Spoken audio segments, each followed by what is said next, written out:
제가 아주 믿음이 좋은 목사입니다. 왜냐하면 우리 박양순 목자님 발 다치셔가지고 깁스하고 다니는데 오늘 성경 봉독 순서인데 순서에 넣을까 말까 그러는데 그냥 믿음으로 이렇게 넣었거든요. 그런데 저렇게 깁스 풀고 쩔뚝거리면서 올라와가지고 하나님 말씀을 이렇게 봉독을 했습니다. 우리 대한민국의 교회가 몇 개나 있을까? 여러분 아시나요? 한 몇 개 정도 있다는 거? 전화번호나 혹은 문화관광부 또는 교단에 등록된 그 숫자를 이렇게 헤아려 보니까 약 6만여 개의 교회라고 이렇게 흔히들 말합니다. 충분히 많다고도 할 수 있지만 결코 작은 수는 또 아닌 것이죠. 그 6만여 교회가 정말 교회다운 교회의 모습으로 이 세상 속에 하나님의 나라를 온전히 전하고 증가하고 있다면 이렇게 사회로부터 참 칭찬받을 수 있었을 터인데 아직은 우리 교회들이 거기까지 도달하지 못하고 있어서 예수 믿는 우리 모두들이 다 안타깝다라고 그런 생각을 하고 그러나 그럼에도 불구하고 우리가 교회가 세상 속에 선한 하나님의 영향력이 되기 위해서 우리 모두가 고군분투하며 기도하고 더 좋은 교회가 되기 위해서 애쓰고 있는 줄로 믿습니다. 우리 한국에 있는 6만여의 교회를 나눌 때 여러 가지로 이렇게 나눌 수 있어요. 교단별로 나눌 수도 있고 교회 사이즈별로 나눌 수도 있고 여러 가지 이렇게 교회를 나누어서 볼 수가 있는데 흔히 좋은 교회 아니면은 약간 보통인 교회 혹은 무늬만 그런 교회로 이렇게 나눠놓고 볼 때 좋은 교회란 어떤 교회가 정말 좋은 교회일까? 우리 예수님께서 그 교회의 주인이 된 교회가 진짜 좋은 교회라는 생각을 합니다. 왜냐하면 교회는 주님께서 세우셨기 때문에 주님이 내가 이 반석 위에 내 교회를 세우리라고 말씀하신 그 교회가 바로 주님의 교회인 것입니다. 우리 교회의 주인은 예수님이십니다. 예수님이 주인이 된 교회, 사람의 목소리나 힘이나 권력이나 그런 것들의 교회 안에서 판을 치지 못하게 하고 오직 우리 주님의 말씀만이 교회 안에 가장 귀하게 존귀 여김을 받고 그 주님이 말씀하신 그 말씀이 정말 사실일까? 베레아 성도들처럼 주님의 말씀을 계속해서 연구하고 묵상하고 숫자와 상관이 없습니다. 교회는 건강해야 됩니다. 작은 교회라도 건강한 교회가 주님이 기뻐하시는 그런 교회라고 저는 생각을 합니다. 교회에서 처음 시작했던 개척 멤버도 그리고 사역자도 직분자도 그 교회에 어떤 것을 주장할 수 없고 그렇게 해서도 안 되는 것이죠.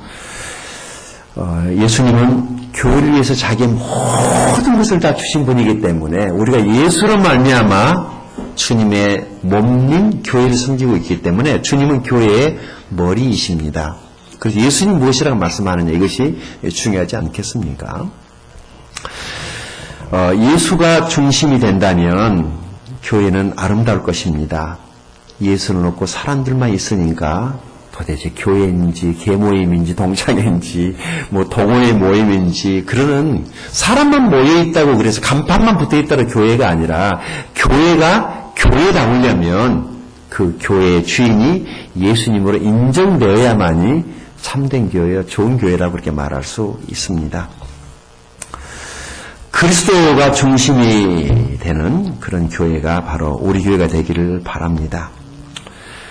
인간적인 재미나 추구하고 세상의 지혜나 나누면서 마치 그것이 그리스도인들의 교제인 양 착각하고 교회 안에 들어와가지고 교회가 진짜 해야 될 영혼을 구원하고 제도 삼는 사명을 잃어버리고 사회단체나 문학 또는 철학 동아리들처럼 모여서 자기들만의 즐거움을 위해서 모인다면 그것은 결코 주님이 기뻐하시지 않을 것 같다. 오죽 했으면 요한계시록에 사대교회라고 하는 이 교회는 살아있으나 죽은 교회라고 주님 말씀하셨을까요? 저는 우리 교회가 이런 교회가 되지 않을까 노심초사하며 힘들고 어렵지만 계속해서 교회 안에 하나님의 말씀이 있을 때 교회가 생명력이 있는 교회가 된다고 생각을 하고 기회가 되는 대로 하나님의 말씀을 전하고 큐티를 가르치고 제자 훈련을 하고 매일 아침에 방송국에 나가서 또 큐티를 하고 그런 이유들이 다 뭐냐 하면 제 자신 스스로도 생명력을 잃어버리지 않으려고 게으르지지 않으려고 제가 제 자신을 자꾸 쳐서 복종시키는 것입니다. 종교적이지만 영적이지 않은 교회가 너무 많이 있고 체면이 있지만 감동이 없는 교회도 있고 사역은 있지만 사랑은 없는 교회 분주히 움직이는 것 같지만은 생명력은 없고 회의는 열심히 하지만 기도의 때는 썰렁한 교회 말은 많지만 간증도 없고 능력도 없는 그런 교회 모임은 있지만 하나님을 경험하는 예배는 사라진 그런 교회들 사람도 수는 많지만 예수님은 보이지 않은 그런 교회가 될까 우리 모두 조심할 필요가 있다는 것이죠. 경계심을 가지고 세속을 멀리하고 잘못된 삶을 각성하는 그런 회개 운동이 우리 안에 있을 때 교회도 발전하고 삶도 발전하고 가정도 발전하게 될 줄로 믿습니다. 예수님의 말씀만 전하고 그분의 복음을 타협하지 말며 그분의 교회의 교회됨을 우리들이 인정할 수 있기를 바랍니다. 저는 언젠가 책에서 예수님을 일컬어서 사람에게 중독된 분이다라는 그런 말하는 것을 제가 보았습니다. 그만큼 사람을 사랑하셨다는 것이죠. 예수님은 사람에게 중독된 분이셨습니다. 이 표현을 빌려서 말하면은 우리는 예수님께 중독된 교회가 되어야 됩니다. 예수님에게 미쳐 환장하는 사람들. 말이 좀 격했나요? 예수님이 무엇이라고 말씀하시는지를 듣고 싶어서 목말라 하고 예수님이 하시는 말씀이 사실일까? 진짜일까? 정말일까? 그분 말씀 안에 진리가 있고 구원이 있고 그분 말씀 안에 우리의 삶의 모든 해답이 있다고 그러는데 예수님의 말씀을 듣고 싶은 갈증을 가지고 사람들이 모이는 그런 교회가 바로 우리 교회가 됐으면 좋겠다. 그리고 그분이 그렇게 사랑하셨던 그 사람들을 우리도 사랑하는 그런 교회가 될 수 있기를 바랍니다. 그분이 사랑하셨던 사람들이 주로 어떤 사람들이었습니까?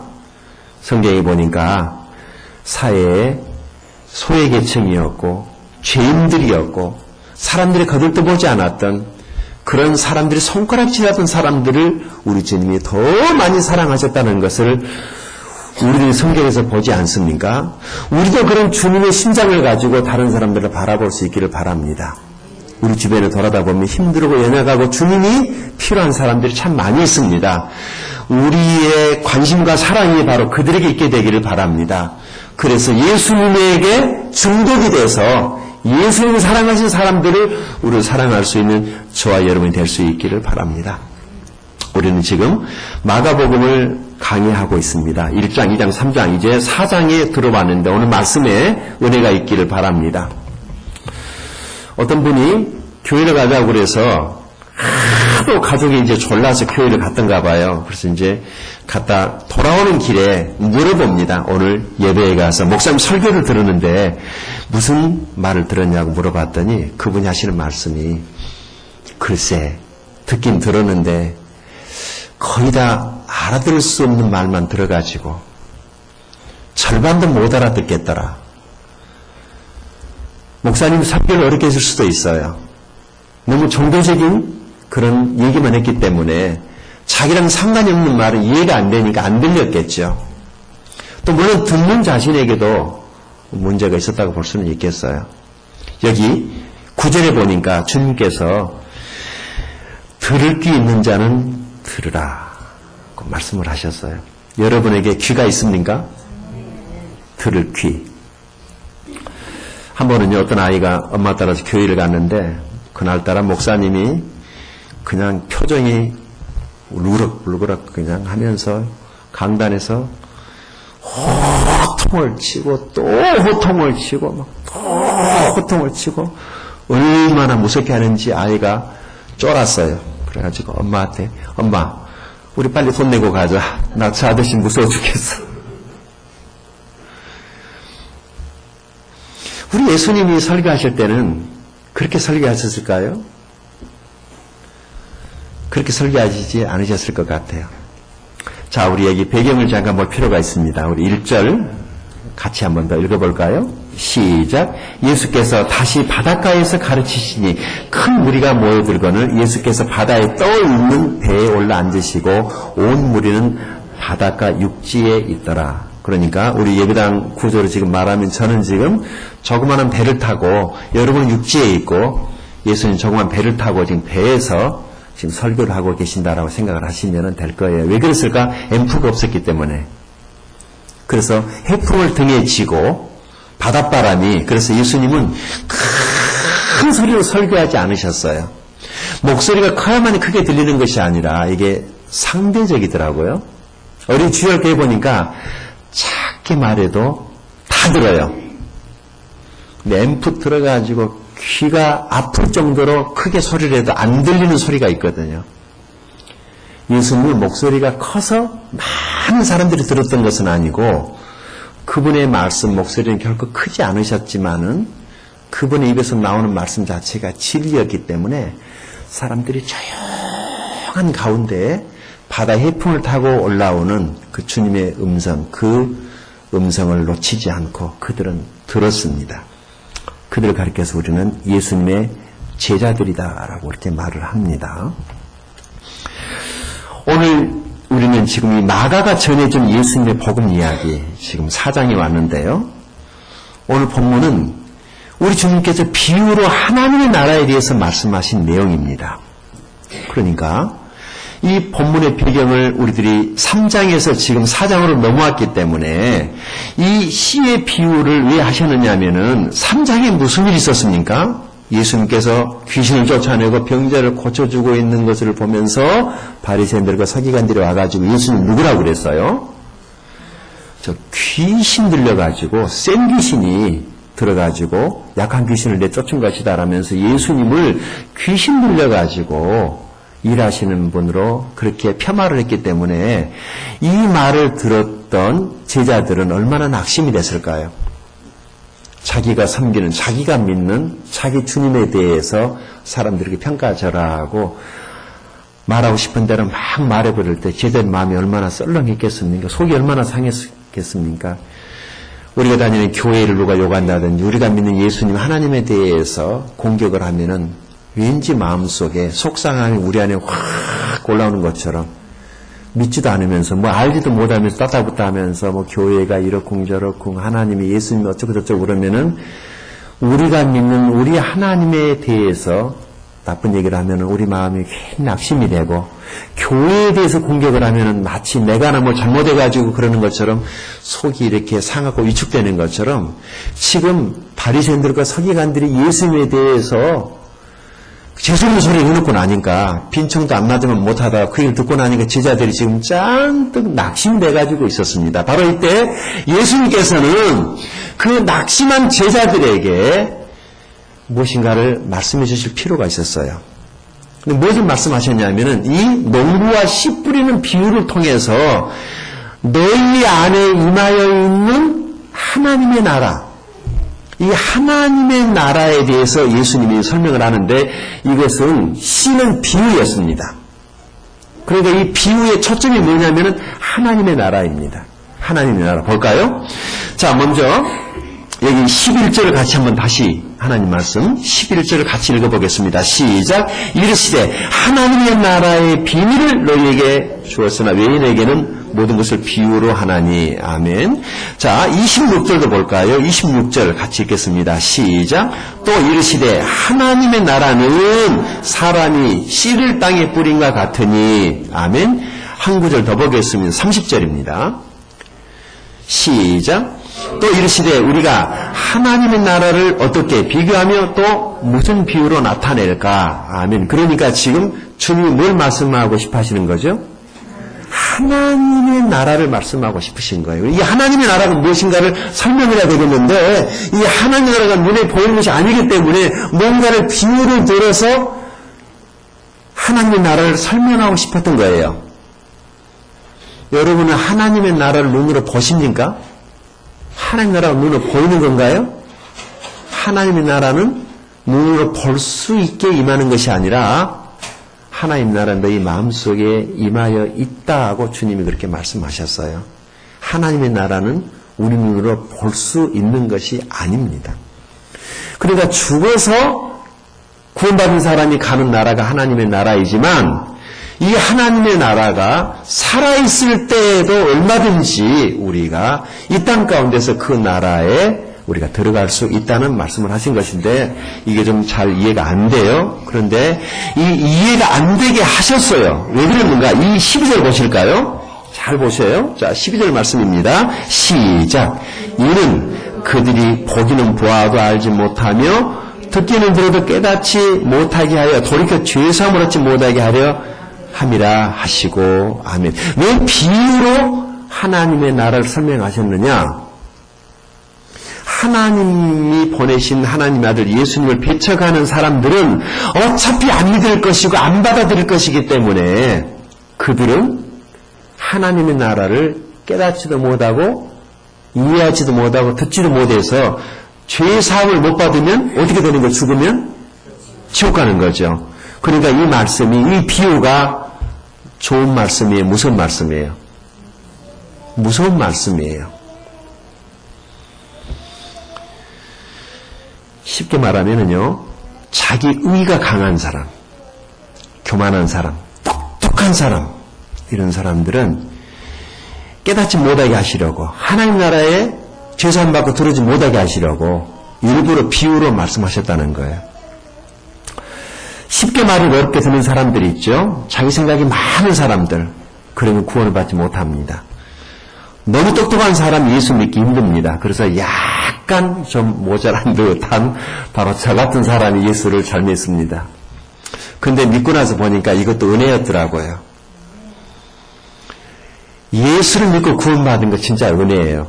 이거 어떻게 믿어졌는지 아무리 생각해도 하나님의 은혜입니다. 33절, 34절 가서 보십시다. 33, 34절 시작.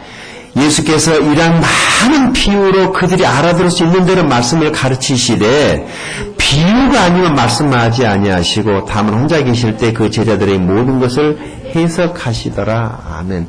그러니까 처음에 주님이 설교하실 때 이 비유는 무언가를 설명하기 위한 비유였지만은 그 한 번 비유로 설교한 것을 듣고 알을 수 있어요, 없어요? 잘 못 알아듣는다는 것입니다. 그런데 마치 자기가 무엇인가를 깨달은 것처럼 가버리면은 영영 깨달을 수 없지만 예수님의 제자들은 이 말씀을 듣고 예수님이 혼자 계실 때 찾아왔어요. 그리고 다시 물어보는 겁니다. 주님 아까 설교하셨는데 그 말씀이 뭐예요? 라고 이렇게 물어볼 때 예수님이 가르쳐 주셨습니까? 나 모르겠다 그랬습니까? 제자들에게 그것을 해석하시더라. 여기에 성경 공부의 중요성을 우리가 찾을 수 있습니다. 여러분 예배만 와서 이따 가면은 예배 시간에 설교 듣고 예수 믿고 구원받는다는 것 진짜 기적입니다. 상당히 오랜 시간 동안 그것도 집중해서 잘 들었을 때에 복음이 깨달아질 수 있는 것이고요. 진짜 구원받은 사람들에게 가서 물어보니까 누군가가 1대1로 개인적으로 집중해가지고 하나님 말씀을 복음을 전해주거나 아니면은 성경 공부를 하다가 구원을 확신했다는 사람들이 비교적 많다는 것을 보게 되면 우리가 설교도 중요하지만 따로 시간 내서 하나님 말씀을 배우는 것이 훨씬 더 중요하다는 것을 우리가 알 수 있습니다. 저는 이곳에서 대중을 향한 설교를 해야 되기 때문에 모든 사람들에게 하나님의 말씀을 다 가르칠 수는 없습니다. 신학교도 아니고 정해진 시간 동안 설교를 해야 되기 때문에 이 짧은 시간 동안에 모든 사람들의 필요 욕구를 다 채워줄 수는 없지만은 만약에 여러분들이 따로 시간을 내서 성경 공부에 오시거나 목장 모임에 오시게 된다면은 주님에 대한 하나님에 대한 이야기, 예수님에 관한 모든 것들을 충분히 풍성히 많이 알게 될 줄로 믿습니다. 수박 겉핥기식의 신앙생활 피해야 됩니다. 형식주의 조심해야 됩니다. 그러면 바리새인과 섞인과 같이 되는 것입니다. 우리 비유를 통해서 주님 우리에게 말씀하시고자 했던 하나님의 나라에 대해서 살펴보도록 하겠습니다. 먼저 하나님의 나라라고 말을 했을 때 나라가 있으면 뭐가 있어야 됩니까? 나라가 있다는 것은 왕이 있고 또 백성이 있어야 됩니다. 그렇죠? 이 하나님의 나라의 왕은 누구일까요? 하나님의 나라를 다스리시는 그 나라의 왕은 예수님이세요. 이 킹덤이라고 하는 이 하나님의 나라에 대해서 마태는 천국이라는 단어를 써서 표현을 했습니다. 그런데 마가는 천국이라고 단어를 쓰지 않고 하나님의 나라라는 이런 용어를 썼습니다. 왜 이 하나님의 나라라고 그랬을까?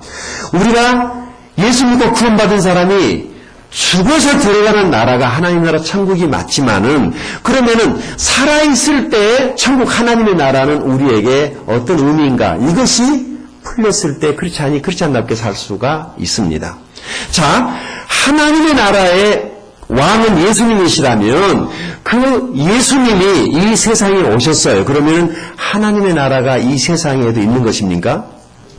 네, 예수님과 함께 오셨습니다. 이것을 설명하기 가장 좋은 것이, 한국에 있는 미국 대사관은 한국 땅입니까? 미국 땅입니까? 이것만 잘 이해하시면 하나님 나라는 아주 쉽게 이해할 수 있습니다. 우리나라에 있는 미국 대사관, 우리나라에 있는 중국 대사관, 우리나라에 있는 일본 대사관, 그렇죠? 우리나라에 있는 일본 대사관은 우리나라 땅입니까? 일본 땅입니까? 잘하시네.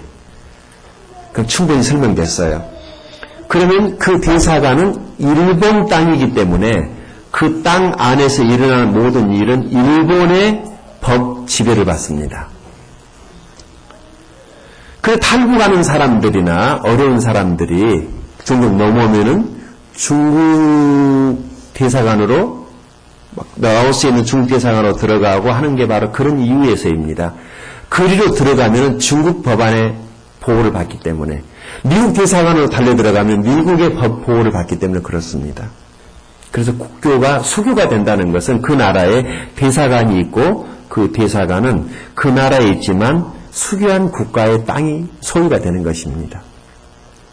예수님이 이 세상에 오실 때에 하나님의 나라를, 그분이 왕이셨기 때문에 하나님의 나라를 가지고 이 세상에 오셨어요. 예수님 안에 지금 뭐가 있습니까?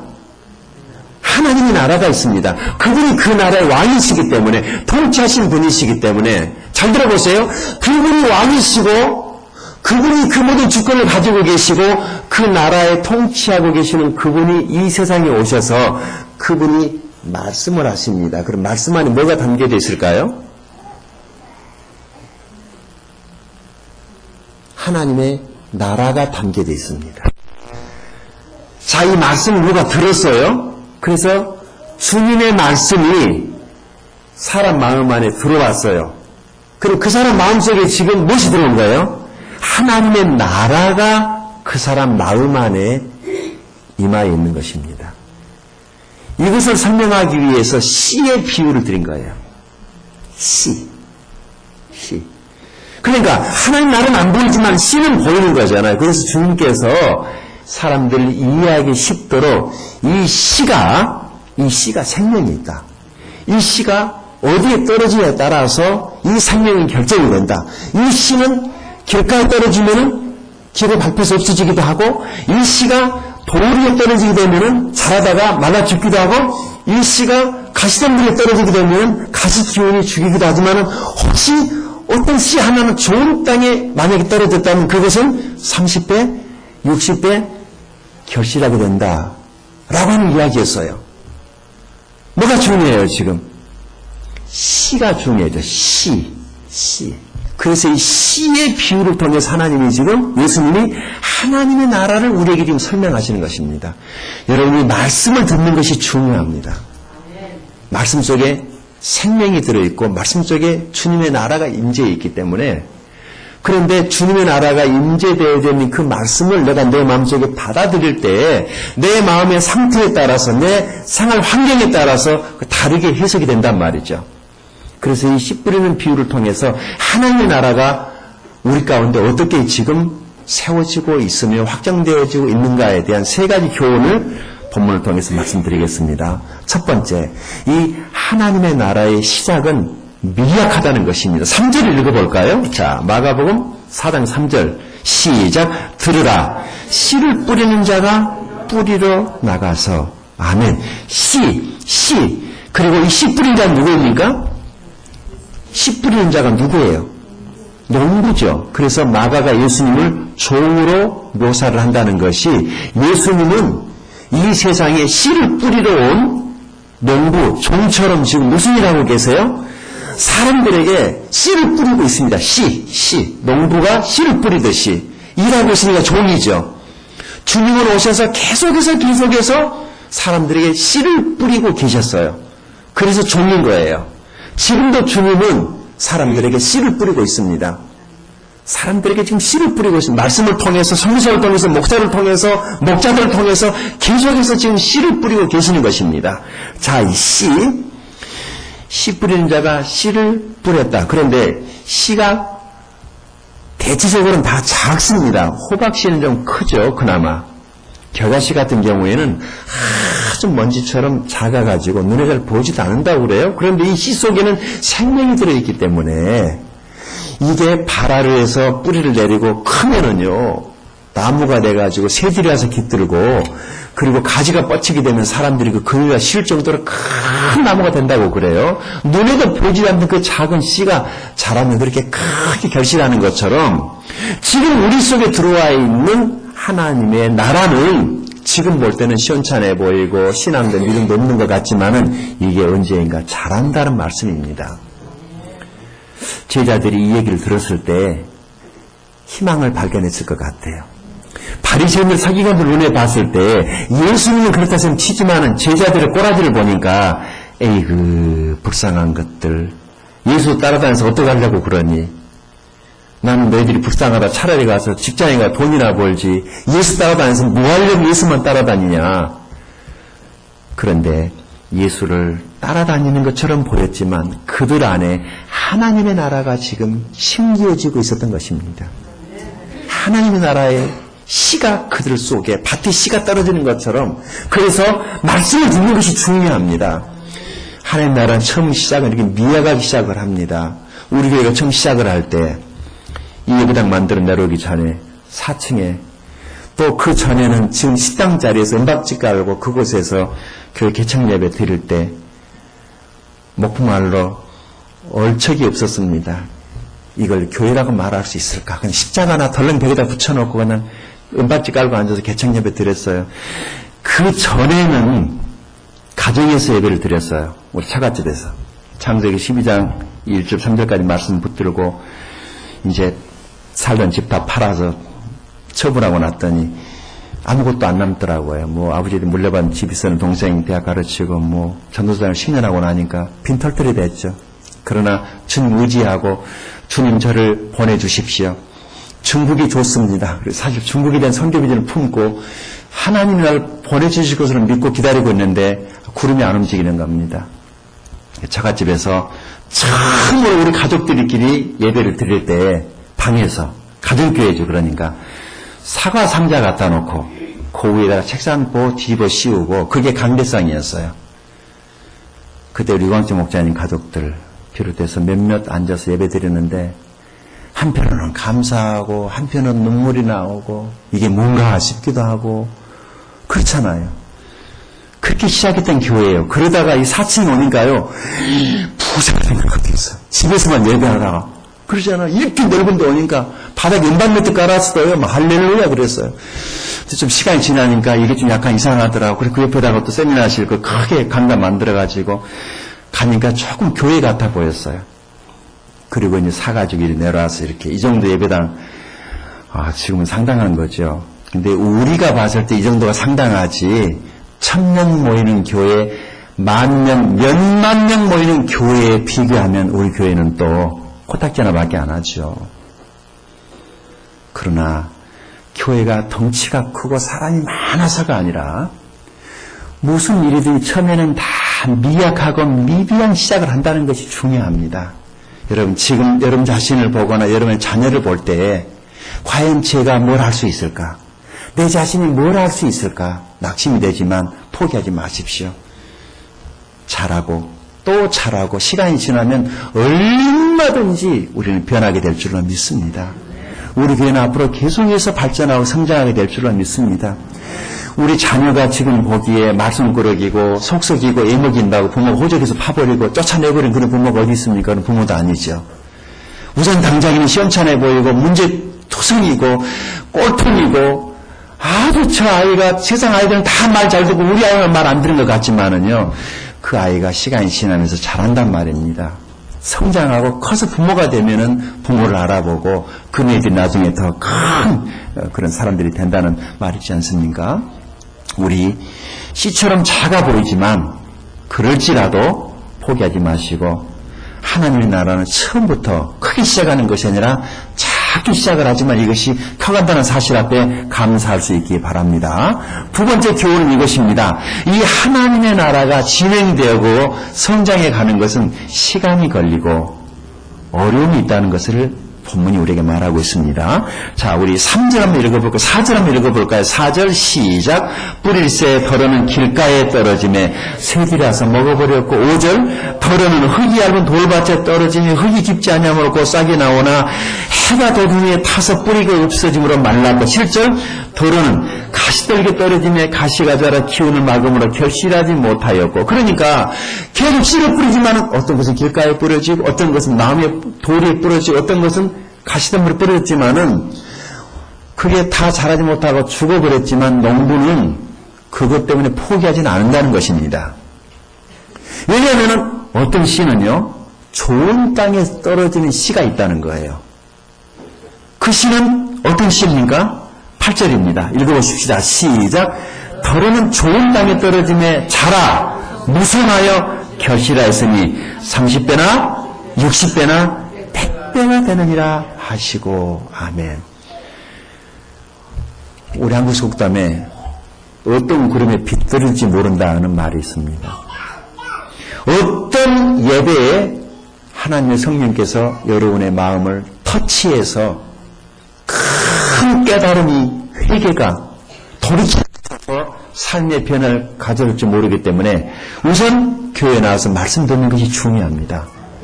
모임에 나오는 것이 중요합니다. 하나님 말씀 듣다 보면은 어떤 말씀은 길가에 떨어진 씨처럼, 어떤 말씀은 돌짝밭에 떨어진 씨처럼, 어떤 말씀은 가시떨기에 떨어진 씨처럼 죽어버리는 것 같지만은, 그러나 어떤 말씀 한 구절이 좋은 밭에 떨어진 씨처럼 결실하게 된다는 놀라운 말씀, 이것을 오늘 약속으로 여러분이 받을 수 있게 되기를 바랍니다. 이것을 믿음으로 붙들 수 있기를 바랍니다. 주여, 오늘 나에게 좋은 밭에 떨어진 결실하는 씨와 같은 말씀을 내게 주시옵소서. 그럴 때 가정이 변하고 자녀가 변하고 여러분의 사업과 그리고 우리 교회도 변하게 될 줄로 믿습니다. 이 말씀을 그런데 종종 헌금할 때 쓰는 것을 볼 수 있습니다. 헌금기도 하시는 분이 30배, 60배, 100배. 헌금할 때 쓰라고 준 내용인가요? 전혀 상관이 없습니다. 만약에 우리가 그렇게 이 말씀을 갖다 붙인다면은 10만 원 헌금했더니 30배가 되고 60배가 되고 100배가 되고, 그럼 뭐 하나님께서 뭐 펀드 하시나? 혹시 누가 그런 기도 하시거든 귀 막고 듣지 마세요. 그렇게 말씀을 한가닥 뜯어붙이면은 듣기는 좋을란가 모르지만은 그것 때문에 내 인생은 망하는 거예요. 말씀을 정확하게 바로 들어야만이 말씀이 내 안에서 자라는데, 그런 허풍들이 너무 많아가지고 지금 한국이 위기고 교회가 사람들로부터 이렇게 얻어듣고 있는 것입니다. 말씀으로 돌아올 필요가 있습니다. 말씀을 바로 이해할 필요가 있습니다. 겉으로는 빠지고요, 힘은 들지만은 교회는 훨씬 더 깨끗해지고 교회는 훨씬 더 정화가 되고 있습니다. 교회가 막 문을 닫는다고 그래요. 할렐루야. 잘못된 교회들은 닫아야죠. 교회 아닌 교회 같은 교회들이 많이 있어요. 가짜들이 너무 많이 있어요. 가라지들이 너무 많이 있습니다. 밭에 가라지가 많이 있어야 돼요? 아니면 알곡이 많이 있어야 돼요? 예, 가라지들이 너무 많이 있어요. 교회가 너무 우후죽순 생겨가지고 아무나 간판만 붙이는 교회인 거예요. 아니에요. 진짜 우리 참된 교회를 발견해야 됩니다. 나는 우리 교회가 그런 주님이 기뻐하시는 교회가 될 수 있기를 바랍니다. 정신 바짝 차리십시다. 하나님 말씀 앞으로 돌아가서 보십시다. 좋은 땅에 떨어진 그 씨만이 자라고 무성하여 결실하여서 30배, 60배, 100배가 된다고 말씀하십니다.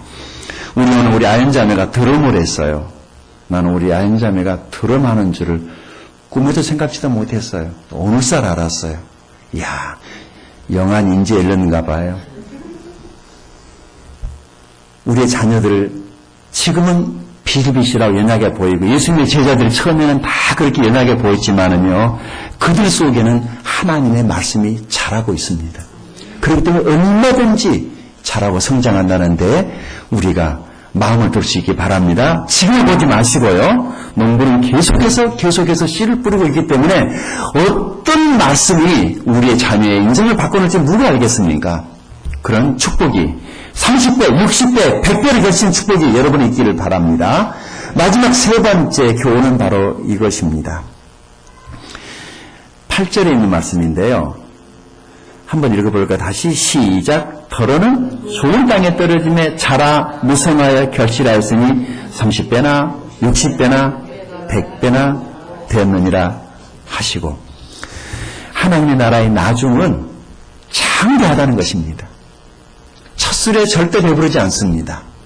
무슨 일이든지 처음에는 다 서두르기 시작을 합니다. 그러나 그것이 단련되어지고 훈련이 되면은 나중에 다 그 일의 전문가가 돼서 훌륭한 사람 되는 것처럼 신앙도 마찬가지입니다.